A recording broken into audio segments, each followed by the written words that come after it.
এবার ঈদের ছুটিতে একটা মজার ঘটনা ঘটেছে। আমরা সন্ধ্যার পরে হাঁটতে হাঁটতে যখন মেইন রোডের উপরে উঠেছি, ব্রিজের উপর দাঁড়াতেই শুনি রাস্তার পাশে একটা কুমির এসেছে।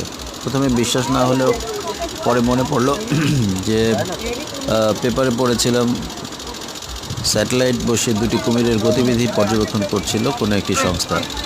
তো এবং এই কুমির দুইটার একটা পিরোজপুরের বিভিন্ন নদীতে ঘুরে বেড়াচ্ছিল। তো তার মধ্যে একটা যে আমাদেরই বাড়ির পাশে এসে এভাবে ধরা পড়বে, ব্যাপারটা সত্যি খুব রোমাঞ্চকর। এবং জনগণের এত উৎসাহ যে কুমিরই ভয়ে অবশেষে মেইন রোডের উপরে উঠে এই যে সে একদম পাশের একটা পুকুরে আশ্রয় নিয়েছে।